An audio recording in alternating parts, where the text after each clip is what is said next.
ખાસ કરીને આજના વિડીયોમાં આપણે 2 થી 5 ઓગસ્ટ સુધીના વરસાદ વિશેની માહિતી આપવાની છે કે કયા કયા વિસ્તારમાં વરસાદ પડશે અને વરસાદની તીવ્રતા કેવી રહેશે.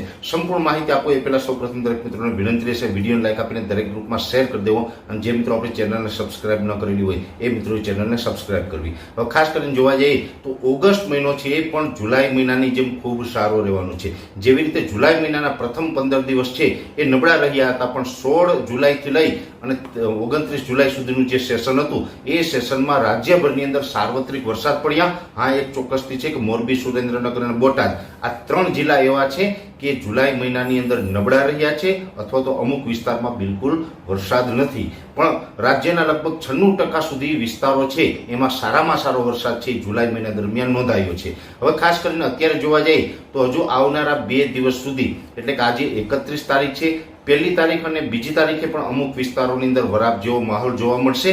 ખાસ કરીને એક મોટી સિસ્ટમ આપણી ઉપરથી પસાર થઈ છે, એટલે મોટી સિસ્ટમ પસાર થઈ હોય એટલે રાજ્ય ઉપર અમુક ટકા ભેજ રહી ગયો હોય એટલે અત્યારે જેવી રીતે છૂટાછવાયા હળવા સામાન્ય ઝાપટા પડે છે એવા સામાન્ય ઝાપટા છે એ કન્ટિન્યુ ચાલુ રહી શકે છે. પણ આપણે અત્યારે ફરીથી એક બંગાળની ખાડીનું લો પ્રેશર આવી રહ્યું છે. આ લો પ્રેશર છે એ મધ્યપ્રદેશ ઉપર થઈ અને ગુજરાત ઉપરથી પસાર થશે ત્યારે સાયક્લોનિક સર્ક્યુલેશનના સ્વરૂપમાં આપણી ઉપરથી પસાર થશે અને એ જે સાયક્લોનિક સર્ક્યુલેશન પસાર થશે એટલે 2 અથવા તો 3 ઓગસ્ટથી વરસાદની શરૂઆત થશે અને 5 ઓગસ્ટ સુધીનો આ રાઉન્ડ છે. જો કે 5 ઓગસ્ટ પછી પણ વરસાદો જે ચાલુ રહેવાના છે એની માહિતી આપણે આગળના વિડીયોમાં આપશું. પણ 5 ઓગસ્ટ સુધી જે વરસાદ થવાના છે તેમાં ખાસ કરીને દક્ષિણ ગુજરાતની વાત કરવા જઈએ તો સુરત, વલસાડ, વાપી, નવસારી, બારડોલી, બીલીમોરા, ડાંગ આ જે તમામ વિસ્તાર છે એની સાથોસાથ ભરૂચ, અંકલેશ્વર અને રાજપીપળા એમ દક્ષિણ ગુજરાતના તમામ વિસ્તારોની અંદર 2 થી 5 ઓગસ્ટ દરમિયાન વરસાદ ચાલુ રહેશે. પણ વરસાદની તીવ્રતા છે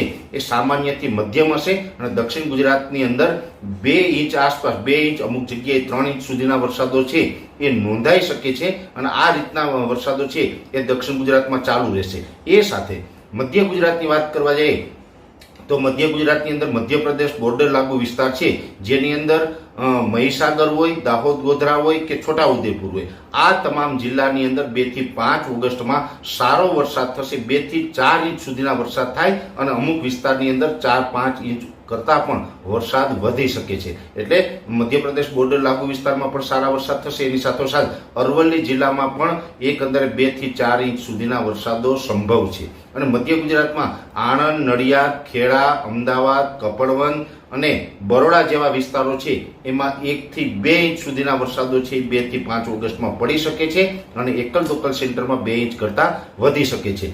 જ્યારે મધ્ય ગુજરાતના અમદાવાદ, ગાંધીનગર આસપાસના વિસ્તારો, આણંદ, નડિયાદ જેવા વિસ્તારો છે એમાં વરસાદ પડે એની સાથોસાથ બોટાદ, સુરેન્દ્રનગર, મોરબીમાં પણ કદાચ વરસાદની તીવ્રતા જોવા મળી શકે. જોકે ત્યાં કેવી તીવ્રતા જોવા મળશે એ પણ આપણે સિસ્ટમ નજીક આવ્યા પછી વિસ્તારથી કહેશું.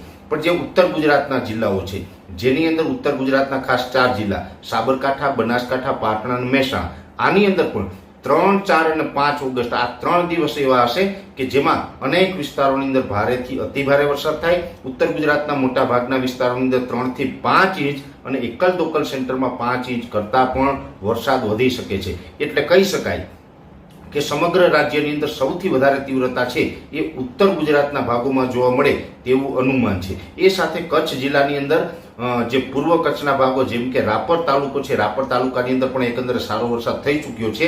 પણ હજી 3, 4 અને 5 ઓગસ્ટ દરમિયાન હળવાથી મધ્યમ વરસાદો ત્યાં પણ સંભવ છે.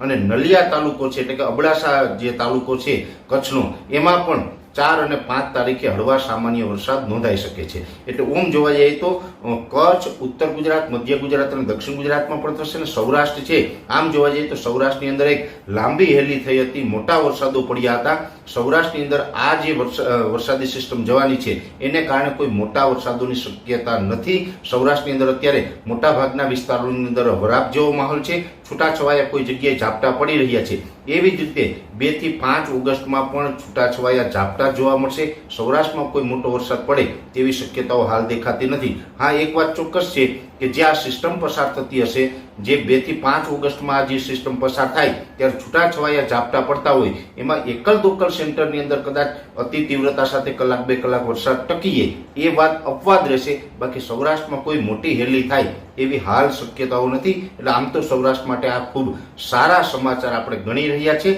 અને સૌરાષ્ટ્રના મોટાભાગના વિસ્તારની અંદર વરાપની જરૂર છે, પણ વરાપની વચ્ચે પણ સૌરાષ્ટ્રની અંદર ઝાપટા અને મધ્યમ રેડા છે એ ચાલુ રહે તેવી શક્યતાઓ છે. ઓલ ઓવર જોવા જઈએ તો લગભગ ગુજરાતના તમામ જિલ્લા વિશે મેં આપને માહિતી આપી દીધી, જેમાં દક્ષિણ ગુજરાત અને મધ્ય ગુજરાતમાં મધ્યમ વરસાદ થશે અને ખાસ કરીને ઉત્તર ગુજરાતમાં આની તીવ્રતા વધારે રહેશે. એટલે આ સિસ્ટમ છે એ મધ્ય ગુજરાતથી અને ઉત્તર ગુજરાત ઉપર થઈ અને પાકિસ્તાન તરફ જવાની છે, જેને કારણે મધ્ય ગુજરાત અને ઉત્તર ગુજરાતમાં ખૂબ સારા વરસાદો પડે, દક્ષિણ ગુજરાતમાં મધ્યમ વરસાદો પડે અને સૌરાષ્ટ્ર કચ્છની અંદર હળવાથી સામાન્ય ઝાપટા અને એકલ દોકલ સેન્ટરે તીવ્રતા વધે તેવી શક્યતાઓ છે. એટલે ઓલ ઓવર જોવા જઈએ તો આ જે 2 તારીખથી અમે ઘણા દિવસથી આપણે કહેતા હતા, આજની વાત નથી, અમે ઘણા સમયથી કહેતા હતા કે 2 ઓગસ્ટથી ફરીથી નવો રાઉન્ડ ચાલુ થાય છે. આ 2 તારીખનો રાઉન્ડ છે એ આ પ્રકારે 5 તારીખ સુધી ગુજરાતની અસર કરતા રહેશે અને આ સિસ્ટમમાં કોઈ ફેરફાર થશે તો પણ ચોક્કસથી અમારા તરફથી આપને માહિતી આપવામાં આવશે. અત્યારે આ વિડીયોની અંદર એટલું જ. અંતમાં દરેક મિત્રોને વિનંતી રહેશે કે વિડીયોને લાઈક આપીને દરેક ગ્રુપમાં શેર કરવો અને જે મિત્રો આપણી ચેનલને સબસ્ક્રાઇબ ન કરેલી હોય એ મિત્રો ચેનલને સબસ્ક્રાઇબ કરવી. હાલ આપશો.